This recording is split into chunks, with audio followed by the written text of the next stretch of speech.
भाई जो गुरु बचन पे डट गए, कट गए फंद 84 के, कट गए फंद 84 के, कट गए फंद 84। एक अब्राहिम सुल्तान अधम नाम का इराक देश के बलख शहर का राजा था।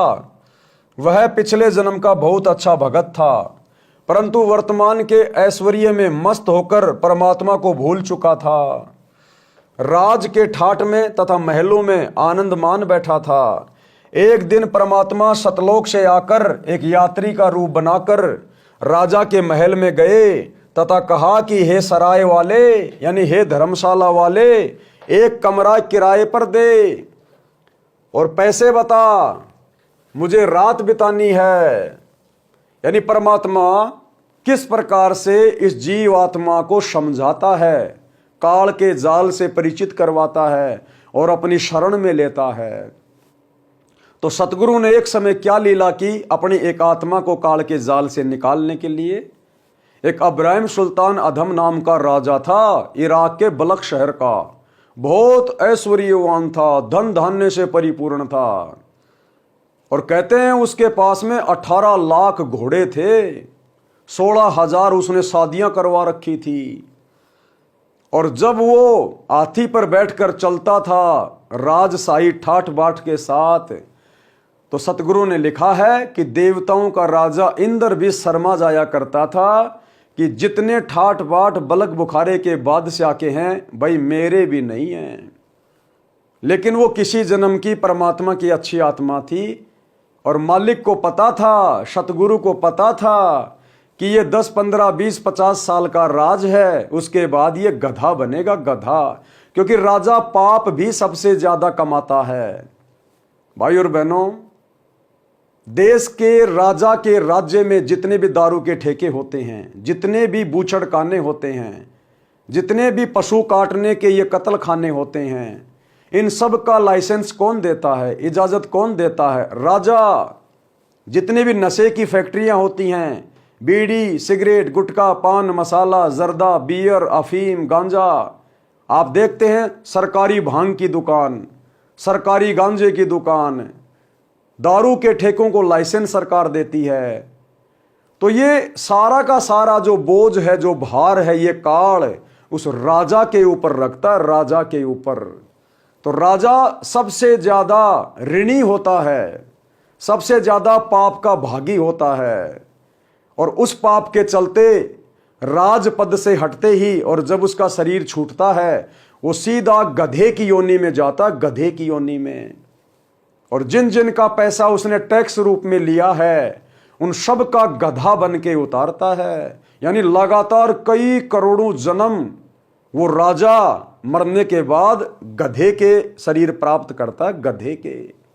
इसीलिए तो भगवान कहते हैं, एक हरि की भक्ति बिन राजा गधा होए और माटी लदे कुम्हार की, भाई घास न डाल कोई। उसकी ऐसी दुर्गति होती है जो आज हमें बहुत बड़ी शक्ति दिखाई दे रही है।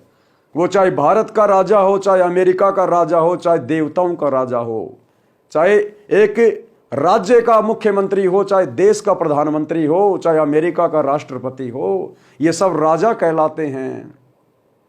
तो ऐसी दुर्गति होगी इन लोगों की अगले जन्म में, यदि इन्होंने वर्तमान में सतगुरु रामपाल जी की सत भक्ति स्वीकार नहीं की तो।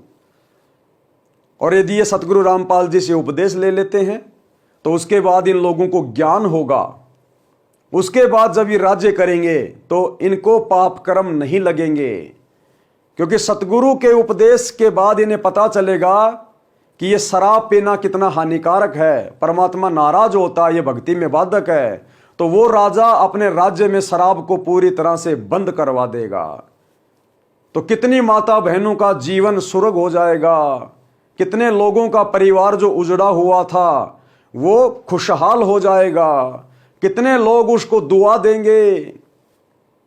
जगह जगह जो पशु काटे जाते हैं, बकरे, मुर्गे, अन्य जानवर काटे जाते हैं, जो ये कत्ल खाने खुले हुए हैं, राजा सतगुरु से उपदेश लेने के बाद अपने गुरु के आदेश अनुसार ज्ञान को समझकर वो सारे कत्ल खाने बंद करवा देगा। तो कितनी आत्माओं की दर्दनाक मौत होने से बचेगी। और जो लोग वो मांस खाते थे, शराब पीते थे, उनके ऊपर कितना पाप चढ़ रहा था, उस पाप कर्म से वो आत्माएं बचेंगी जिसका पुण्य परमात्मा राजा के हिस्से में डालेगा। तो इस प्रकार फिर वो राजा सतगुरु से उपदेश लेने के बाद पाप का भागी नहीं बनता है। और यदि आजीवन मर्यादा में रह के भक्ति करेगा और राज्य भी करेगा तो वो राजा मरने के बाद 84 लाख योनियों में नहीं जाएगा, नरक में नहीं जाएगा, वो सीधा मोक्ष प्राप्त करेगा, जन्म मरण सदा समाप्त हो जाएगा, परमात्मा के लोक में चले जाएगा। अन्यथा ये दुर्गति तो ज्यों की त्यों है, चाहे रंक हो चाहे राजा हो।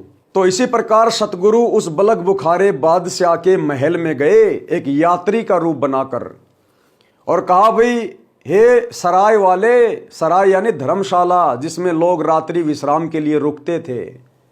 तो राजा के महल को सतगुरु ने कहा कि हे सराय वाले, धर्मशाला वाले, मुझे एक कमरा किराए पे चाहिए और इसका किराया बता दे, मुझे यहां रात बितानी है। तो राजा ने कहा, हे भोले यात्री, आपको ये सराय यानी धर्मशाला दिखाई देती है, मैं राजा हूं और ये मेरा महल है। यात्री रूप में परमात्मा ने पूछा कि आपसे पहले इस महल में कौन रहते थे? राजा ने कहा कि मेरे पिता, दादा, परदादा रहते थे। यात्री रूप में परमेश्वर ने पूछा कि आप कितने दिन रहोगे इस महल में? राजा ने कहा, एक दिन मैं भी चला जाऊंगा इन्हें छोड़कर। परमेश्वर बोले कि यह सराय नहीं तो फिर क्या है? यह सराय है। जैसे तेरे बाप दादा चले गए ऐसे ही तू चला जाएगा, इसलिए मैंने इन महलों को धर्मशाला बताया है। राजा को वास्तविकता का ज्ञान हुआ, संसार की इच्छा त्याग कर आत्म कल्याण करवाया, सदा रहने वाला सुख तथा अमर जीवन प्राप्त करने के लिए दीक्षा ली और आजीवन भक्ति की और अपना मानव जीवन सफल किया। जो गुरु बचन पे डट गे, कट गे फंद 84 के, कट गे फंद 84 के, कट गे फंद 84 के। भाई जो गुरु बचन पे डट गे, कट गे फंद 84 के, कट गे फंद 84 के, कट गे फंद 84 के। भाई जो गुरु बचन पे डट गे,